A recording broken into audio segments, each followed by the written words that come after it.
আচ্ছা, কেউ একজন নামাজ পড়ে না কেন? আমি তোমার সম্পর্কে বলছি না, আমার প্রিয় ছেলে বা প্রিয় মেয়ে। শুধু প্রশ্নটি নিয়ে চিন্তা করো যে মানুষ কেন নামাজ পড়ে না। এর উত্তরটা খুবই ভয়ঙ্কর। যখন কোনো মানুষ নামাজ নিয়ে অলসতা করে, আমি ৩-৪ বছরের বাচ্চা সম্পর্কে কথা বলছি না, এবং আমি ৬ বছরের কাউকে নিয়েও কথা বলছি না। আমি এমন বাচ্চাদের নিয়ে কথা বলছি যারা এখন বুদ্ধিসম্পন্ন। আমাকে কেন নামাজ পড়তে হবে? আমার নামাজ আল্লাহর কেন এত দরকার? সুতরাং তোমার নামাজ পড়া আল্লাহর প্রয়োজন নেই। এমনকি তুমি যদি নামাজ পড়ো, আমি পড়তে বলছি এই কারণে, তখন কি করো? নামাজের জন্য কিভাবে নিয়ত করো? তখন আমি ৪ রাকাত নামাজ পড়বো, দাঁড়ালাম, কারণ আমার আব্বা বারবার পড়তে বলছেন। আল্লাহু আকবার। এখন এটাই সেই প্রশ্নের উত্তর যে কেন একজন মানুষ নামাজ পড়ে না। যখন কোনো মানুষ নামাজ নিয়ে অলসতা করে, আমি ৩-৪ বছরের বাচ্চা সম্পর্কে কথা বলছি না, এবং আমি ৬ বছরের কাউকে নিয়েও কথা বলছি না। আমি এমন বাচ্চাদের নিয়ে কথা বলছি যারা এখন বুদ্ধিসম্পন্ন। বাবা পুত্র বা কন্যা মিলে একই লেভেলের ভিডিও গেম খেলতে পারে, তারা একই ধরনের টিভি শো দেখতে পারে, তারা এমন একটি লেভেলে পৌঁছে গেছে যে তারা এখন উচ্চ স্তরের বিষয়গুলো হৃদয়ঙ্গম করতে পারে। আপনার যেসব বিষয়ে আগ্রহ আছে তার কিছু কিছুতে তাদেরও আগ্রহ আছে। টিভিতে আপনি যদি কোনো খেলা দেখেন, তারাও আপনার সাথে দেখে। কিছু কিছু বিষয়ে তারা বুদ্ধিগত দিক থেকে আপনার সমপর্যায়ের। অবশ্যই তারা শিশু, তাদের ব্রেইন এখনো পুরোপুরি পূর্ণতা পায়নি, এখনো কম ক্ষমতা সম্পন্ন, কিন্তু কিছু পর্যায়ে তারা ইতিমধ্যে বুদ্ধিমান সত্তা হয়ে গেছে, এবং এখন তারা নিজস্ব সিদ্ধান্ত নেওয়ার ক্ষমতা প্রদর্শন করছে। তারা নিজের জন্য চিন্তা করতে পারে এবং বুদ্ধিমান প্রশ্ন করতে পারে। অতএব নবীন কিশোর কিশোরীরা, তোমরা যারা শ্রোতাদের মধ্যে বসে আছো, তোমাদের শিশু হিসেবে সম্বোধন করছি না, আমি তোমাদের কিশোর কিশোরী হিসেবে সম্বোধন করছি। মনে করো তোমাদের বাবা তোমাদের সাথে কথা বলছে, বা তোমাদের মা তোমাদের সাথে এই খুতবায় কথা বলছে। আমি ধরে নিচ্ছি যে আমি আমার নিজের সন্তানদের সাথে কথা বলছি এই খুতবায়। আমি মিম্বারে না, আমি বাসায় বসে আমার বাচ্চার সাথে কথা বলছি। তখন আমি কিভাবে তাদেরকে নামাজ পড়তে বলবো? প্রথম যে বিষয়টা বলে আমি কথা শুরু করতে যাচ্ছি তা হলো, প্রিয় সন্তান, এমন একটি সময় ছিল যখন আমি তোমার কথা জানতাম না, তোমার সাথে আমার কোনো সম্পর্ক ছিল না, তোমার কোনো অস্তিত্ব ছিল না, আমি তোমার ব্যাপারে কোনো পরোয়া করতাম না, তোমার কথা কখনো চিন্তা করতাম না, তুমি আমার নিকট কিছুই ছিলে না। লাম ইয়াকুন শাইআম মাযকুরা। কোরআন বলছে মানুষের জীবনে এমন একটা সময় ছিল যখন কেউ তাকে স্মরণ করত না, একেবারেই না। আমি তোমাকে একটুও ভালোবাসিনি, কারণ তুমি আমার নিকট জিরো ছিলে, কিছুই না। কিন্তু হঠাৎ করে আমার জীবনে তোমার আগমন ঘটল। এমনকি যখন আমি জানতে পারলাম যে তোমার মা তোমার জন্ম দিবে, যখন সে তার পেটের মধ্যে তোমাকে বহন করে চলছিল, এমনকি তোমার মাও ভাবতো কেমন হবে আমার সন্তানটা। কিন্তু আমার কোনো ধারণাই ছিল না, আমার কাছে কোনো তথ্য ছিল না। আমার একটা অংশ এই ভয়ে থাকতো যে তুমি হয়তো আমার মতো হবে, কিন্তু আমার কোনো ধারণাই ছিল না কেমন মানুষ হবে তুমি। এমনকি তুমি যখন একটু একটু করে বড় হচ্ছিলে, তুমি যখন একদম ছোট বাচ্চা ছিলে, আমি আসলে জানতাম না তুমি কে। আমি শুধু জানতাম তোমাকে খাওয়াতে হবে, আর মাঝে মাঝে তোমার থেকে দুর্গন্ধ আসতো। এছাড়া তোমার সম্পর্কে আমি তেমন কিছুই জানতাম না। এখন তুমি যেহেতু বড় হয়ে উঠছো, এখন আমরা পরস্পর কথা বলতে পারি এবং যোগাযোগ করতে পারি। তুমি স্কুলে যাচ্ছ, আমরা একই বাড়িতে বাস করি। আমি শুধু তোমাকে জানাতে চাচ্ছি, আমাদের মধ্যে এই সম্পর্কটি সবসময় বর্তমান ছিল না। আমি তোমাকে আরো জানতে চাই, এই সম্পর্কটি সবসময় বর্তমান থাকবেও না। খুবই অল্প কিছু সময়ের জন্য আমরা দুজন একত্রে থাকব, আর অল্প কিছু দিনের মধ্যেই তুমি পুরোপুরি বড় হয়ে যাবে, তুমি যুবক হওয়ার পথে। এটা খুব দূরের জিনিস না। বস্তুত তোমার বাচ্চাকাল থেকে এখন পর্যন্ত সময়টাকে আমার কাছে 1 মাসের মতো মনে হয়। চোখের পলকে তুমি এখনকার তুমি হয়ে গেছো। কিছু বুঝে উঠতে উঠতেই তুমি বড় হয়ে যাবে। একদিন ইউনিভার্সিটিতে যাবে, চাকরি করবে, বিয়ে করবে, এর সবকিছুই ঘটবে ইনশাআল্লাহ, যদি আল্লাহ ইচ্ছে করেন। যখন ওই ব্যাপারগুলো ঘটবে, তখন আমাদের সম্পর্কটা আর আজকের মতো থাকবে না। বাড়িতে এসে তুমি আমার কাছে ছুটে আসবে না, তুমি আমার সাথে সময় কাটাবে না। তোমার নিজের চাকরি থাকবে, পরিবার থাকবে, স্ত্রী থাকবে বা স্বামী থাকবে, তোমার তখন নিজের জীবন থাকবে। সুতরাং আমাদের হাতে একত্রে যে সময়টুকু আছে তা খুবই সীমিত। এমনকি এই সময়টুকুতেও তোমার স্কুল আছে, আমার চাকরি আছে, আমাকে বাজার করতে হয়। আমাদের হাতে হয়তো দৈনিক 20 মিনিট সময় থাকে সত্যিকারের কথা বলার। আমাদের একসাথে অতিশয় সংক্ষিপ্ত কিছু সময় থাকে। তুমি যখন বড় হয়ে যাবে, তখন আমার সম্পর্কে তুমি শুধু আমাদের একত্রে কাটানো ওই গুটিকত মুহূর্তগুলোর কথাই স্মরণ রাখবে, কারণ আমাদের কাছে একত্রে কাটানোর মতো 24 ঘন্টা নেই, আমাদের নেই। তো মোট কথা, প্রথম যে জিনিসটি আমি তোমাকে জানাতে চাই তা হলো, আমি তোমাকে কোনো মতে চিনি। আমি জানি আমরা একত্রে বাস করি, কিন্তু আমি সত্যিই তোমার সম্পর্কে খুবই অল্প জানি। কেন জানো? কারণ কোনো মানুষ অন্য কোনো মানুষকে সত্যিকার অর্থে চিনে না। তুমি যা যা চিন্তা করো তার সবটা তো আমাকে বলো না, আর আমিও নিজের চিন্তার সবকিছু তোমাকে জানাই না। কিন্তু এমন এক সত্তা আছেন যিনি তোমাকে চিনতেন, এমনকি যখন তুমি আমার নিকট কিছুই ছিলে না তখনও। এমন এক সত্তা আছেন যিনি তোমাকে তখনও ভালোবাসতেন যখন সৃষ্টি জগতের কেউই তোমাকে ভালোবাসতো না, এই জগতের কেউই তোমাকে স্নেহ করতো না। এমন এক সত্তা আছেন যার সাথে তোমার সম্পর্কটা আগামীতেও থাকবে, যদিও তোমার আমার সম্পর্ক আগামীতে পরিবর্তিত হতে যাচ্ছে। ছোটবেলায় আমার বাবার সাথে আমার এক ধরনের সম্পর্ক ছিল, কলেজে পড়ার সময় তার সাথে সম্পর্কটা অন্য ধরনের ছিল, আর এখন তার সাথে আমার সম্পর্কটা সম্পূর্ণ ভিন্ন রকম। যদিও আমরা একই মানুষ আছি, কিন্তু আমাদের সম্পর্কে আমূল পরিবর্তন এসে গেছে। কিন্তু একজন এমন আছেন যিনি সর্বদা তোমাকে ভালোবেসে গেছেন, তোমাকে নিরাপত্তা দিয়ে গেছেন, তোমার ভালোর জন্য পরিকল্পনা করে গেছেন, তোমার যত্ন নিয়েছেন একেবারে শুরু থেকেই, আর তিনি সব সময় তা করে যাবেন। আর সেই সত্তা আমি নই, আমি তোমার জীবনের একটা পর্ব মাত্র। এটা সুন্দর একটা পর্ব যা আল্লাহ তোমাকে আমাকে একত্রে দান করেছেন, কিন্তু এটা কোনো স্থায়ী পর্ব নয়। এটা ছিল প্রথম ব্যাপার যা আমি তোমাকে জানাতে চেয়েছি। দ্বিতীয় যে বিষয়টি আমি তোমাকে জানাতে চাই তা হলো, আমি যখন তোমাকে নামাজ পড়তে বলি বা কোনো কিছু করতে বলি, তোমার তখন মনে হয় আমি তোমাকে নিয়ন্ত্রণ করছি, তোমার উপর বসগিরি দেখাচ্ছি, তোমাকে কেবল এটা ওটা করতে বলি। আমি চাই তুমি জেনে রাখো, আমার পক্ষে আসলে তোমাকে নিয়ন্ত্রণ করা সম্ভব নয়। আমি তোমাকে উপদেশ দিতে পারি, কঠোরতা দেখাতে পারি মাঝে মাঝে, এটা সত্য, কিন্তু অতি সত্বর তুমি এতটা বড় হয়ে যাবে যে তখন যত জোরেই আমি চিৎকার চেঁচামেচি করি না কেন, আমার কণ্ঠস্বর যত উঁচুই করি না কেন, যত হতাশাই ব্যক্ত করি না কেন, এতে কোনো লাভ হবে না। কারণ তোমার সিদ্ধান্তগুলো তুমিই নিবে। তুমি এরকম বলবে, আচ্ছা বাবা আমি একটু পরে তোমাকে কল দিচ্ছি, আমাকে এখন যেতে হবে, আর একটা কল এসেছে। তুমি তখন আমাকে অপেক্ষায় রাখবে আর নিজের কোনো প্রয়োজন সারবে। মূলত অধিকাংশ সময় তোমার পছন্দ অপছন্দের উপর আমার কোনো নিয়ন্ত্রণই থাকবে না। তুমি যখন স্কুলে থাকো এবং বন্ধুদের সাথে আড্ডা দাও, তাদের সাথে কথাবার্তা বলো, আমি ওইসব কথাবার্তার কোনো কিছুই নিয়ন্ত্রণ করি না। আর আমি যদি ইতিমধ্যেই তোমাকে আইপ্যাড বা ফোন বা এরকম কিছু দিয়ে থাকি, আর এগুলো দিয়ে তুমি তোমার বন্ধুদের সাথে যোগাযোগ করো, তুমি তখন কোন ধরনের যোগাযোগ করো তার উপর আমার কোনো নিয়ন্ত্রণই থাকে না। এমনকি যদি আমি ওইসব ডিভাইসে প্যারেন্টিং কন্ট্রোল অ্যাপস ইনস্টল করে দেই, তবুও আমি তোমার চিন্তা নিয়ন্ত্রণ করতে পারি না। আমি কিছুটা নিয়ন্ত্রণ পেতে পারি, কিন্তু সেটা খুবই সীমিত। তবে এমন একজন আছেন যিনি নিয়ন্ত্রণ করে গেছেন তোমার শরীরের প্রতিটি কোষ। একসময় তুমি যে মাইক্রোস্কোপিক তরল পদার্থ ছিলে, সেটাও তিনিই নিয়ন্ত্রণ করে গেছেন, যা তোমার মায়ের গর্ভে বড় হচ্ছিল, যা নিয়ন্ত্রণ করছিল তোমার জেনেটিক ক্রোম, যার উপর ভিত্তি করে তোমাকে সৃষ্টি করা হয়েছে। কেমন হবে তোমার শরীরের রং, তোমার চুলের আকৃতি, তোমার চোখ, তোমার বুদ্ধি কেমন হবে, তুমি কতটা লম্বা বা বেটে হবে, এর সবকিছুই তিনিই নিয়ন্ত্রণ করে গেছেন। তোমার উপর আসলে তার নিয়ন্ত্রণ আছে, আমার নয়। আমার একটি কথা মনে পড়ে গেল, যা রাসূল সাল্লাল্লাহু আলাইহি সাল্লাম তার মেয়ে ফাতিমা রাদিয়াল্লাহু আনহাকে বলেছিলেন, ইয়া ফাতিমাতু বিনতি মুহাম্মদ ইত্তাকিল্লাহ ফা ইন্নী লা আমলিকু লাকি মিনাল্লাহি শাইআ। ও ফাতিমা, মুহাম্মাদের কন্যা, আল্লাহর ব্যাপারে সচেতন থাকো। আল্লাহর নিকট আমার কোনো কর্তৃত্ব থাকবে না তোমার ব্যাপারে। এখন আমরা পরবর্তী পয়েন্টে এসে গেছি, যা এই কথার সাথে সম্পর্কিত। আমার যেহেতু নিয়ন্ত্রণ নেই, সত্য হলো তোমার ব্যাপারে আমি যতই সংরক্ষণশীল হই না কেন, আর আমি চাই যে তুমি ভালো করো, তবুও তোমার ভালো আমি নিয়ন্ত্রণ করি না, আর আমি এর জন্য দায়বদ্ধ নই। আল্লাহ প্রতিটি মানবকে তার নিজের জন্য দায়বদ্ধ করে সৃষ্টি করেছেন। দেখো, তুমি যদি ট্রাফিক আইন লঙ্ঘন করো, যদি একদিন ড্রাইভিং লাইসেন্স পাও এবং এরপর রাস্তায় লাল বাতি উপেক্ষা করে চলে যাও, পরে পুলিশ তোমাকে ধরলো, তখন তো তুমি বলতে পারবে না, আপনি একটু আমার বাবার সাথে কথা বলতে পারবেন না। তোমার নিজেকেই এই পরিস্থিতির মোকাবেলা করতে হবে। তোমার ইউনিভার্সিটি প্রফেসর যখন তোমাকে ফেল মার্ক দিবে, তখন তো বলতে পারবে না, একটু থামুন, আমার মাকে একটু কল দেই। না, তুমি নিজেই এই ফেইলের জন্য দায়ী। আইনের কোর্টে তোমার কাজের জন্য তুমি দায়ী। ইউনিভার্সিটিতে তোমার পাশ ফেলের জন্য তুমি দায়ী। তোমার চাকরিতে তুমি তোমার জন্য দায়বদ্ধ। তোমার স্বাস্থ্যের ক্ষেত্রে তুমি কি আহার করো, তুমি তোমার জন্য দায়বদ্ধ। নিজেকে যে কোনো বিপদে ফেললে এবং নিজের কোনো ক্ষতি করলে তুমি দায়বদ্ধ তোমার জন্য। তোমার বয়স যত বাড়বে, তোমার স্বাধীনতা যত বাড়বে, তোমার দায়বদ্ধতাও তত বৃদ্ধি পাবে। কেউ তোমাকে নিয়ন্ত্রণ করবে না এবং তোমার কাজের জন্য অন্য কেউ দায়ী হবে না। লা তাজিরু ওয়াজিরাতুন উযরা উখরা। কোনো ভার বহনকারী অন্যের ভার বহন করবে না।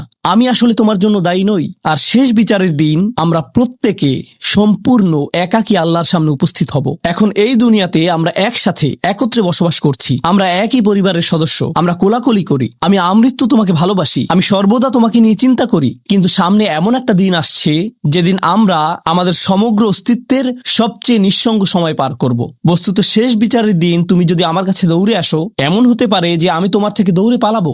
তোমাকে চিনি না আমি, দূর হও আমার কাছ থেকে। আমি এখন আমার হিসেব নিয়ে চিন্তিত, কারণ তোমার সাথে আমার সম্পর্কটি ছিল সামান্য কয়েকটি ক্ষুদ্র সেকেন্ডের জন্য। আল্লাহর সাথে সম্পর্কের তুলনায় যে সম্পর্কটি আরো অনেক বড়। অনেক বেশি পুরনো, আর ওটা থাকবে আরো বেশি সময় ধরে। আমাকে এখন ওই সম্পর্কটা নিয়ে ডিল করতে হবে শেষ বিচারের দিন। অতএব আমাদের এই সম্পর্কটি ইয়াউমা ইয়াফিরুল মারউ মিন আখিহি ওয়া উম্মিহি ওয়া আবিহি, এই ধরনের সব আয়াত। লোকটি পালাবে তার মা থেকে, তার বাবা থেকে, তার ছেলে মেয়েদের থেকে, তার ভাই বোনদের থেকে, তার স্ত্রী বা স্বামী থেকে। কেউ কেউ ভাবছেন স্ত্রী থেকে পালানো, এটা তো আমি বর্তমানেও করি।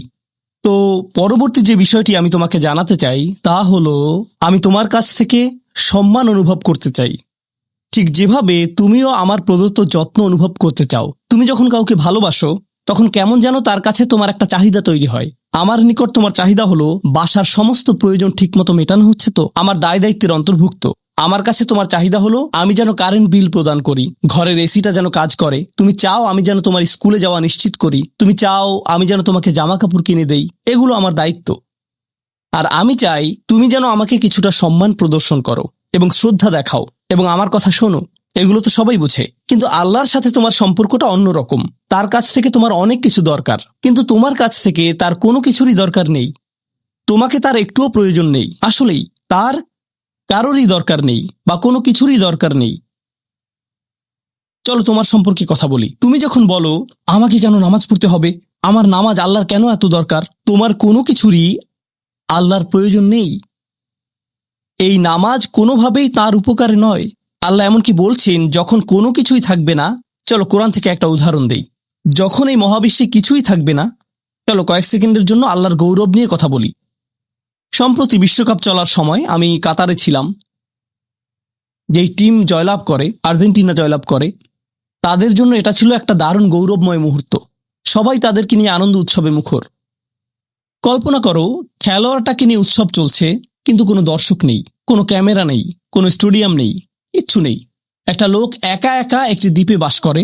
সে ফুটবলটাতে লাথি দিয়ে একটা গোল করে ফেলল আর বলে উঠল, ইয়ে, আমি সেরা। কিন্তু কেউ তো সেখানে নেই। এমন ঘটনার কথা শুনলে মনে করবে লোকটি পাগল হয়ে গেছে, তাই না? গৌরব পেতে হলে গৌরব করার মতো একদল দর্শক থাকতে হবে। স্বীকৃতি পেতে হলে একদল মানুষ আশেপাশে থাকতে হবে যারা স্বীকৃতি দিবে।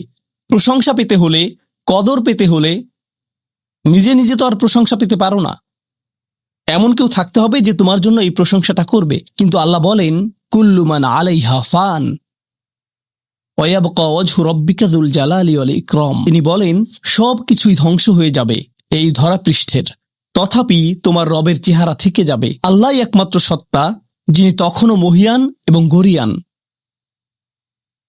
এমনকি যখন তার প্রশংসা এবং গৌরব বর্ণনা করার কেউ থাকবে না।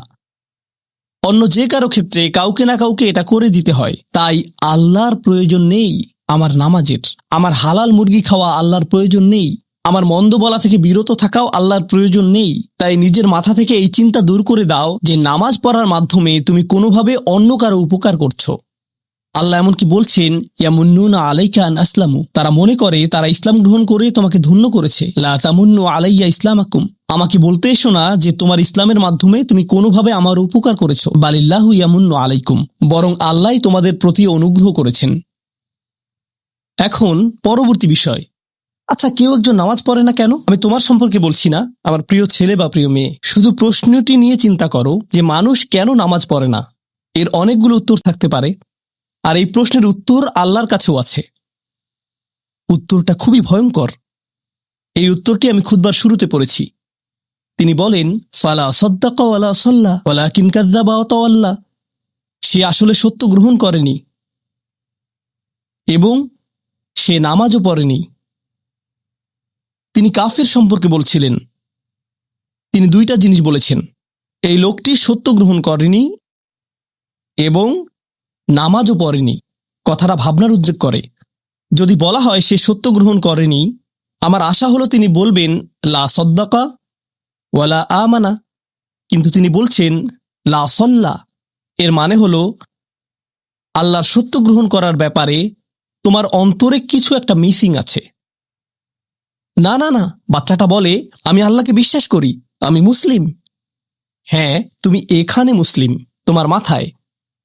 কিন্তু এই সত্য তো শুধু তোমার মাথার জন্য না, এই সত্য তোমার অন্তরের জন্য। তুমি এখনো অনুভব করছো না যে ব্যাপারটা কেমন সিরিয়াস। তুমি এখনো উপলব্ধি করছো না যে এটা কি। মাঝে মাঝে কোনো বিষয় তুমি জানো হয়তো, কিন্তু এই নিয়ে চিন্তা করা থেকে পালিয়ে বেড়াও। এটা সত্য, তুমি জানো বিষয়টা কিন্তু চিন্তা করতে চাও না। আর তাই এটা যেহেতু মিসিং, ঠিক এই কারণে আমি সহজেই নামাজের কথা ভুলে যাই কখনো কখনো, এবং তুমিও ভুলে যাও কখনো কখনো। এমনটা ঘটে কারণ আমাদের অন্তর কিছুটা বিভ্রান্ত হয়ে পড়ে। দিনের এই সত্যতা, আল্লাহকে সেই সত্যটা, সেই অকাট্য সত্যটা আমাদের মস্তিষ্কের পেছনের কোনো একটা সেলফে গিয়ে পড়ে থাকে। আমরা অন্য কিছুতে ব্যস্ত হয়ে পড়ি এবং এই নিয়ে আর চিন্তা করি না। আল্লাহ এটাই বলেছেন। সুতরাং তোমার নামাজ পড়া আল্লাহর প্রয়োজন নেই। এমনকি তুমি যদি নামাজ পড়ো, আমি পড়তে বলছি এই কারণে, তখন কি করো? নামাজের জন্য কিভাবে নিয়ত করো? তখন আমি 4 রাকাত নামাজ পড়বো, দাঁড়ালাম, কারণ আমার আব্বা বারবার পড়তে বলছেন। আল্লাহু আকবার। নবী সাল্লাল্লাহু আলাইহি সাল্লাম আমাদের বলেছেন, নিয়ত সঠিক না হলে কাজের কোনো মূল্য থাকে না। ইন্নামাল আমালু বিন্নিয়াহ, ইন্নামাল আমালু বিন্নিয়াত। এমনকি যদি তুমি কাজটা করেও থাকো কিন্তু তোমার নিয়ত ছিল আমি শুধু তোমাকে বিরক্ত করি, এটাই তোমার নিয়ত, তখন এই নামাজ আমার যেমন কোনো উপকার করবে না, ঠিক তেমনি তোমারও কোনো উপকার করবে না। তোমার সত্যিকারের আন্তরিক নামাজ থেকে একমাত্র যে উপকৃত হবে সে হলো তুমি নিজে। এখন এটাই সেই প্রশ্নের উত্তর যে কেন একজন মানুষ নামাজ পড়ে না। আরও 2টা কথা তোমার সম্পর্কে বলতে চাই। তার মাঝে একটা হলো নামাজ পড়ার উদ্দেশ্য কি, কোন কারণে পড়ব। কারণ তুমি হয়তো ভাবছো নামাজ পড়ার উদ্দেশ্য হলো তুমি যেন জাহান্নামে না জ্বলো। নামাজ পড়ার উদ্দেশ্য হলো তুমি যদি নামাজ না পড়ো আল্লাহ তোমাকে ঘৃণা করবেন। নামাজ পড়ার উদ্দেশ্য হলো তুমি যদি নামাজ না পড়ো তুমি শাস্তি পাবে, অথবা তুমি আর মুসলিমই থাকবে না, ফেরেশতারা তোমাকে অভিশাপ দিবে। সমস্ত নেতিবাচক বিষয়। আল্লাহ ওই সমস্ত উদ্দেশ্যের কথা উল্লেখ করেননি। নেতিবাচক কিছু থেকে মুক্তি পাওয়া নামাজের মূল উদ্দেশ্য নয়। নামাজের মূল উদ্দেশ্য হলো ইতিবাচক কিছুর দিকে ছুটে চলা, এটাই নামাজের উদ্দেশ্য। এমন 2 ছাত্রের মধ্যে পার্থক্য জানো? একজন লেখাপড়া করে যেন সে ফেল না করে, আর অন্যজন লেখাপড়া করে কারণ সে ওই সাবজেক্টটা পড়তে ভালোবাসে। একজন ছাত্র পড়ালেখা করছে পজিটিভ কিছুর জন্য, আর অন্যজন পড়ালেখা করছে কারণ সে এমন কিছু থেকে বাঁচতে চাচ্ছে যা নেগেটিভ। একজন কর্মচারী তার চাকরিটাকে দারুণ ভালোবাসে, আর অন্য একজন কর্মচারী শুধু চায় সে যেন চাকরিটা না হারায়। তারা একই চাকরি করছে, একেবারে অভিন্ন চাকরি, কিন্তু একজন চাকরিটা করতে পেরে কি যে খুশি, কত যে আনন্দ তার, আর অন্যজন খুবই হতাশ, সবসময় মনমরা ভাব। কেন? কারণ তাদের একজন এটা করছে ক্ষতিকর কিছু থেকে মুক্তি পাওয়ার জন্য, আর অপরজন এটা করছে উপকারী কিছুর দিকে ছুটে চলার জন্য। আল্লাহ কোরআনে যখন আমাকে নামাজ সম্পর্কে বলেছেন যে কেন আমাদের নামাজ পড়া দরকার, তিনি মুসা আলাইহিস সালামকে এই উত্তরটা বলে দিয়েছেন যখন তিনি তার সাথে সাক্ষাৎ করেছিলেন। তিনি বলেছেন, আকিমিস সলাতা লিযিকরি, আর আমাকে স্মরণ করার উদ্দেশ্যে নামাজ কায়েম করো। তোমার নামাজ ঠিক রাখো যেন তুমি তোমার রবকে স্মরণ করতে পারো। আমি তোমাকে ইতিমধ্যে বলেছি যে তোমার আমার সম্পর্কটা খুবই সীমিত, কিন্তু তোমার সাথে আল্লাহর সম্পর্কটা অনেক আগে থেকে শুরু হয়েছিল, আর তার সাথে তোমার এই সম্পর্কটা অনন্তকাল ধরে বলবৎ থাকবে। তাই সেই সম্পর্কটির কথা স্মরণে আনা আবশ্যক, কারণ ভালো যত কিছু তোমার কাছে আসে তা আসে ওই সম্পর্কটা থেকেই। সামান্য কিছু ভালো জিনিস তোমার বাবার কাছ থেকে আসে, কিছু কিছু ভালো জিনিস, কিন্তু সকল ভালো জিনিস যা তোমার কাছে আসে তা আসে একমাত্র ওই সম্পর্কটির কারণে। যদি তুমি চাও সকল উপকারী জিনিস তোমার জীবনে অবস্থান করুক, তখন তোমাকে অবশ্যই তার কথা স্মরণ করতে হবে যার নিকট থেকে সকল কল্যাণের আগমন ঘটে, যার নিকট থেকে সকল নিয়ামতের আগমন ঘটে, সকল রিজিকের আগমন ঘটে, সকল হিদায়েতের আগমন ঘটে। আর তাই আল্লাহ বলছেন সর্বোত্তম যে উপায়ে তুমি এটা করবে তা হলো নামাজের মাধ্যমে তুমি আমাকে স্মরণ করবে। এজন্যই তোমার নামাজ পড়া দরকার। আচ্ছা, পরিশেষে এজন্যই তোমার এটা করা উচিত, কিন্তু তুমি এটা করছো বলেই সঠিক নিয়ত সহকারে আল্লাহ বলছেন কেবল এখানেই শেষ নয়, এর কিছু উপকারিতাও আছে। কিছু ভালো জিনিস তোমার পথে আসবে যখন তুমি সত্যি সত্যি আল্লাহকে স্মরণ করবে। যখন তুমি আল্লাহকে স্মরণ করবে যেভাবে তিনি চান সেভাবে, আর যে উপায়ে তিনি চান তা হলো এই নামাজগুলোর মাধ্যমে। তুমি যদি এটা করতে পারো, আল্লাহ বলছেন ইন্না সলাতা তানহা আনিল ফাহশা ওয়াল মুনকার। এমনকি এই আয়াতেও ওয়ালা যিকরুল্লাহি আকবার, তিনি বলছেন নামাজের মধ্যে এই উপকারটি আছে যে এটা তোমাকে অশ্লীলতায় পড়ে যাওয়া থেকে রক্ষা করবে। কারণ অশ্লীলতা তোমার চারপাশে বিরাজমান, আর আমি, প্রিয় পুত্র, তোমাকে এটার সম্মুখীন হওয়া থেকে রক্ষা করতে পারবো না। অশ্লীলতা তোমার ফোনে, অশ্লীলতা তোমার স্কুলে, অশ্লীলতা তোমার বন্ধুদের মাঝে, অশ্লীলতা ঈদের অনুষ্ঠানে। যখন কোনো কর্নারে গিয়ে বন্ধুদের সাথে আড্ডা দাও, অশ্লীলতার উপস্থিতি তুমি সর্বত্র দেখতে পাবে। প্রতিবার যখনই তুমি অশ্লীলতার দিকে এগিয়ে যাবে তোমার অন্তর ক্ষতিগ্রস্ত হয়ে পড়বে। আর আল্লাহ বলছেন, যদি তুমি এই নামাজগুলো আদায়ে যত্নবান হও, এগুলো তোমাকে অশ্লীলতার করাল গ্রাস থেকে রক্ষা করবে। একবার যদি তুমি অশ্লীলতায় ডুবে যাও, তখন তুমি হয়ে পড়বে যেমন তুমি যদি দূষিত বাতাসে নিঃশ্বাস নাও, প্রথম প্রথম তোমার কাশি আসবে, কিন্তু যদি এতে বেশিক্ষণ অবস্থান করো, একসময় এতে তুমি অভ্যস্ত হয়ে পড়বে। অশ্লীলতাও ঠিক এরকম, এতে আকণ্ঠ নিমজ্জিত থাকলে একসময় এটাকে আর বড় অপরাধ বলে মনে হবে না, নিজেকে এর থেকে রক্ষা করার কোনো গরজ অনুভব করবে না আর, কারণ তোমার প্রতিরোধ ব্যবস্থা দূষিত হয়ে গেছে। এরপর তুমি এমনকি আরো বিষাক্ত আচরণের জন্য প্রস্তুত হয়ে যাবে, এমনকি আরো জঘন্য বিষয় ওয়াল মুনকার, এমনকি আরো ঘৃণ্য কাজও তোমার দ্বারা সম্পন্ন হয়ে যেতে পারে। অধপতনের অতল গহ্বরে হারিয়ে যাওয়া থেকে এই নামাজগুলো তোমাকে রক্ষা করবে। এই জন্যই তোমার নামাজ পড়া দরকার, এই সমস্ত কারণেই তোমার নামাজ পড়া প্রয়োজন। আমি বলেছি এই জন্য না, এই সমগ্র ভ্রমণের শেষে সিদ্ধান্তটা সম্পূর্ণরূপে তোমার। কারণ আল্লাহ হয়তো আগামীকালই আমাকে নিয়ে যেতে পারেন, আল্লাহ হয়তো আমাকে 1 বছরের মধ্যেই নিয়ে যেতে পারেন। তোমার এবং আমার মাঝে যে এই সম্পর্কটা বর্তমানে আছে, এমনকি যদি আমরা 100 বছরও বাঁচি, আমরা এর চেয়ে বেশি বাঁচতে পারবো না। একটা সময় আছে যখন এর সমাপ্তি ঘটবে, কিন্তু ওই সম্পর্কটি, তুমি যদি সত্যিই ওই সম্পর্কটি সম্মান করতে চাও, নামাজ পড়ো। তোমার প্রতি এটাই আমার উপদেশ। এখন আমি পিতামাতার উদ্দেশ্যে কথা বলবো। এটা হবে ছোট্ট একটা রিমাইন্ডার আমার জন্য এবং আমাদের সবার জন্য, আমাদের পিতামাতাদের জন্য। সন্তানাদি আল্লাহ প্রদত্ত একটা নিয়ামত, তাদেরকে এজন্য দেওয়া হয়নি যেন আমরা তাদের নিয়ন্ত্রণ করতে পারি। যত বেশি আমরা তাদেরকে নিয়ন্ত্রণ করতে চাইব, তত বেশি হতাশ হব সকল অবস্থাতেই। আমি দেখেছি এমনটা, বিশেষ করে যে পরিবারগুলো তাদের সন্তানদের দিনের সুরক্ষা করতে চায়, তারা যত বেশি সন্তানদের উপর জোর করে দিন চাপিয়ে দিতে চায়, তত বেশি ওই ছেলেমেয়েগুলো অদ্ভুত সব উপায়ে বিদ্রোহ প্রকাশ করে। কারণ যে বিষয়টা আল্লাহ চান আপনি তাদেরকে প্রদান করুন, আপনার ছেলে মেয়েদের কাছে আপনার যে সুযোগ আছে, সেটা তাদেরকে আপনার আদেশ নিষেধ মানতে বাধ্য করার জন্য নয়। সুযোগটা এই জন্য দেয়া হয়েছে যেন আপনি তাদেরকে এমন সব বিষয়ে চিন্তা করাতে পারেন যা শুধু আপনার পক্ষেই চিন্তা করানো সম্ভব। তাদেরকে এমন সব বিষয়ে পছন্দ করাতে পারেন যা শুধু আপনার পক্ষেই পছন্দ করানো সম্ভব। আপনার বাচ্চাটা বাস্কেটবল পছন্দ করে কারণ সে আপনাকে বাস্কেটবল খেলতে দেখেছে। সে প্লে স্টেশন পছন্দ করে কারণ সে তার বাবাকে প্লে স্টেশনে খেলতে দেখেছে। এভাবে আপনি বাচ্চাটার অন্তরে কোনো কিছুর জন্য ভালোবাসা তৈরি করে দিতে পারেন, কারণ আপনি যেরকম, আপনার পক্ষে এটা করা সম্ভব। আর যখন বাচ্চাদেরকে বলতে থাকেন তোমার হোমওয়ার্ক করো, তোমার হোমওয়ার্ক করো, আপনার সন্তানের বয়স যখন 40 হবে, সে তখন বলবে না আমি হোমওয়ার্ক ভালোবাসি, কিন্তু 40 বছর বয়সেও সে বলবে আমি বাস্কেটবল ভালোবাসি, আমার বাবা সবসময় বাস্কেটবল খেলতেন। আপনি যা ভালোবাসেন তা ট্রান্সফার হয়ে তার কাছে চলে যায়, আর যা করতে বলেন তা প্রত্যাখ্যাত হয়ে যায়। এমনটি আপনার ক্ষেত্রেও ঘটেছিল। আপনার ছেলে মেয়েদের কথা ভুলে যান, আপনার নিজের বাস্তবতাও এটাই। আপনার বাবার কিছু কিছু জিনিস যে আপনি এখনো পছন্দ করেন, তা ভালোবাসার মাধ্যমে আপনার নিকট ট্রান্সফার হয়েছিল। আর আপনার বাবার ওই ব্যাপারগুলো আপনি অপছন্দ করতেন যা তিনি জোর করে আপনাকে গেলাতে চেয়েছিলেন। এখানে উপবিষ্ট প্রত্যেকের বাস্তবতা এটাই, শুধু সেগুলোই গ্রহণ করেছি যেগুলো ভালোবাসার মাধ্যমে হস্তান্তরিত হয়েছিল। ঠিক এই ইশারাটাই আমাদের পিতামাতাদেরকে দেয়া হয়েছে সূরাতুল ইসরার এই আয়াতে, রব্বির হামহুমা কামা রব্বায়ানি সগীরা। রব্বায়ানি মানে যখন তারবিয়া ব্যবহার করা হয় একটি চারাগাছ বড় করার জন্য, আপনাকে চারাগাছটির যত্ন নিতে হবে, এর সযত্নে প্রতিপালন করতে হবে। গাছটির প্রতি চিৎকার চেঁচামেচি করলে তো হবে না, তাড়াতাড়ি বড় হও, তাড়াতাড়ি লম্বা হও।